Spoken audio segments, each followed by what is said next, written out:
yo te iba a consultar contigo una cosa que todavía estoy enredada para lo de la novela, ¿no? La cuestión de que en la familia nuestra habían muchas Miriam, ¿verdad?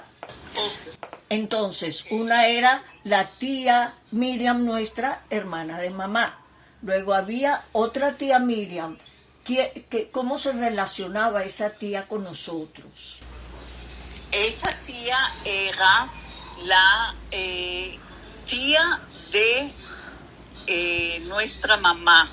Ella era hermana del papá de mamá, de nuestro abuelo. Ajá, y de Miriam... Tía de nuestra madre.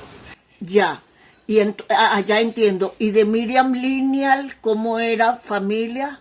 Miriam Lineal era prima de mamá. Claro. La mamá de Miriam Lineal también era hermana de el papá de nosotros. Ah, bueno. El papá de nuestra madre, nuestro abuelo. Sí, que murió ayer, ¿no? Falleció en el Holocausto. Claro. Sí, en Auschwitz. Sí, y según mamá, que tengo entendido, corrígeme, él todavía en el año 44 le habían dicho que estaba vivo, pero que ya murió en la solución final, algo así. Estoy muy contenta por Cecia, por esta convocatoria tan bella que tiene, tan importante, tan distinguida. Veo muchísimas caras amigas y muy distinguidas personalidades, así que les agradezco muchísimo la presencia de ustedes hoy en la presentación de un hermoso libro cuyo título es El hilo de Miriam. Es un libro que además viene con una preciosa edición, entiendo que es una edición mexicana, con impresión en México. Y no puedo dejar de recordar que hace un año estábamos presentando un libro de cuentos de Cecia en plena pandemia. La oscuridad absoluta, trasnocho en la oscuridad, pero teníamos la luz de la literatura, la luz recuerdo que hubo una lectura, una interpretación de José Tomás Angola, de uno de los cuentos de Cecia, y bueno, fue como sobrevivimos, ¿no? También, entonces, ver esta tarde este espacio tan concurrido, tan lleno y tan vivo, no puedo dejar de emocionarme, de verdad.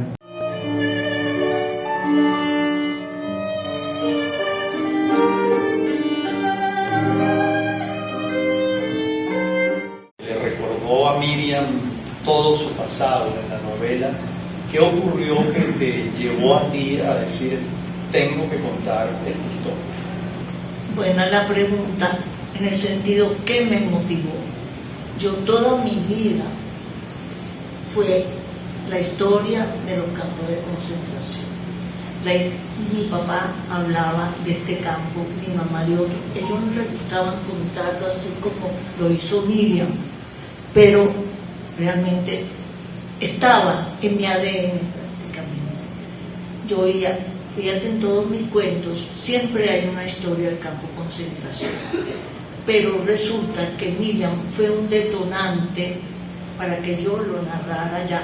Yo sabía que me debía a mi familia narrar sobre eso. Cuando Miriam me contó algo que quedé impactada, ella me dijo que cuando llegó a Israel, todavía Palestina, se estaba formando el Estado, todavía con el mandato británico.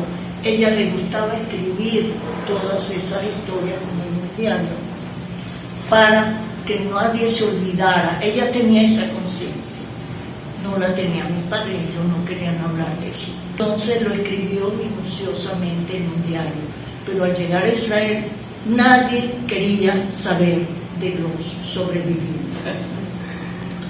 ¿Ok? Entonces, más bien le tenía vergüenza. ¿Y qué hizo ella? Rompió ese diario. Y después, investigando, averigüé por qué es lo que pasó y que está en la novela, como lo decía.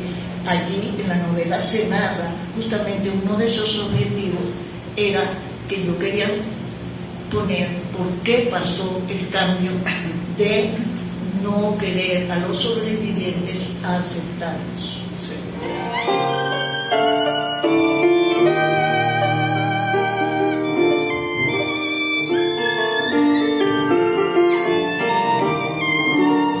El valor de un texto como el hilo de Miriam está intrínsecamente ligado a su carácter testimonial y a la reconstrucción de esa memoria.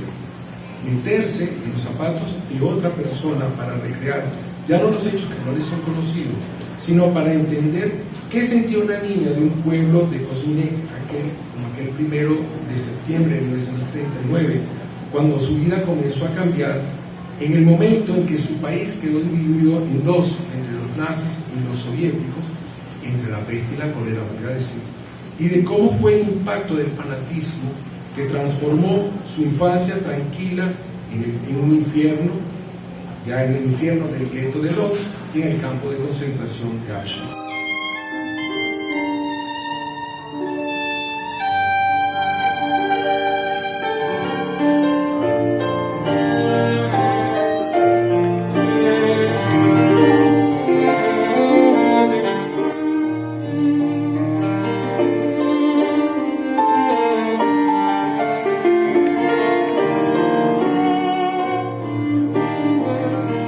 Pasa que en el libro no identifico, puse como una foto de familia de Polonia antes de la guerra, ¿no?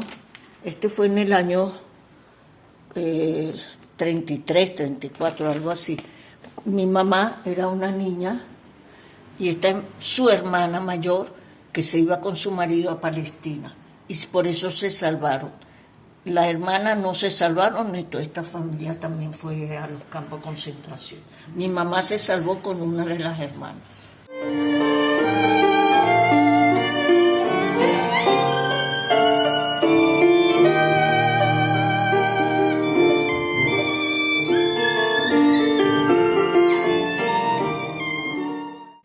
Uno sospecha como lector, un lector que también escribe, que este libro tuvo muchas correcciones. Sí. Creo que uno de los aciertos de la novela es el tono. Insisto, esto no es nada fácil, llegar a un tono como este. El tono, si supieran que es lo primero que conseguí. Sí tenía el tono. Y sí sabía que era la abuela con la nieta la que van a hacer. Lo que sí que era como un rompecabezas por episodios que me mandaba mi hermana. Claro. Esa fue la parte más difícil para armar. Okay. Eso fue lo difícil. Bueno, y la novela está estructurada como un contrapuntero. Correcto. Unos capítulos son del presente en Haifa, otros capítulos son de la tragedia en los guetos y los campos de concentración. Entonces el lector va asistiendo a ese contrapunteo y la nieta y el diálogo de por medio. Esa es la estructura. Sí, esa es la estructura. Para la construcción de un testimonio, además de horas de entrevistas, llamadas telefónicas, fotografías y correo electrónico que Cecia tuvo con la protagonista, ya en edad centenaria, necesariamente se recurre a la recreación de hechos y de diálogos para allanar el camino hacia el público.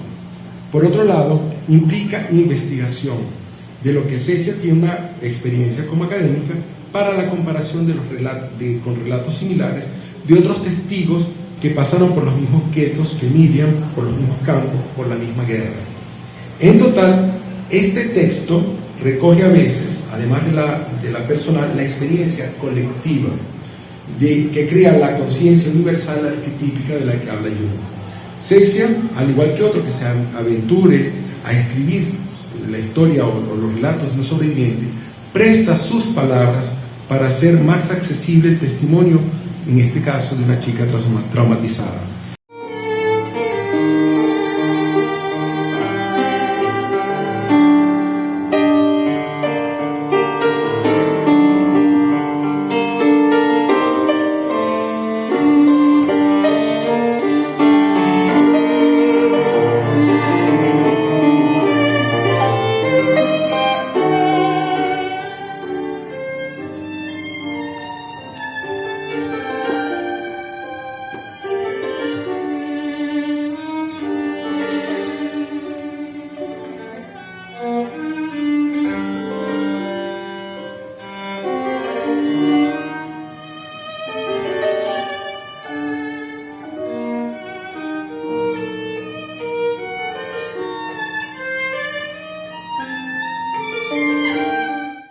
Mira, esta foto es muy característica y es histórica.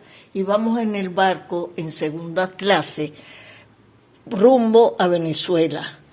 Y aquí dice, es una postal, Uso di Mare, marzo 1953, cruzando el Atlántico para Venezuela. ¿Y tú eras cuál? Aquí, 7, iba para 7 años. Para concretar mi proyecto, llamé a mi hermana Julie, que hizo allá a los 17 años y que se quedó viviendo en Israel. Le pedí que se reuniera con Miriam cada semana y que anotara esos recuerdos y me los enviara traducidos del hebreo al español. Porque, por supuesto, Miriam hablaba polaco y hebreo nada más. Ella vivió y de ahí se fue a los 16 años, huyendo porque ya estaba Polonia siendo invadida por los soviéticos. Entonces se fue a Israel y aprendió, además en el colegio ya en Polonia los religiosos aprendían el hebreo. El hilo de Miriam es una novela y debe leerse como tal. Los acontecimientos históricos a los que hace referencia ocurrieron en la realidad, pero están asumidos desde la perspectiva de la ficción. La novela queda ahora en la mano de ustedes, amigos lectores.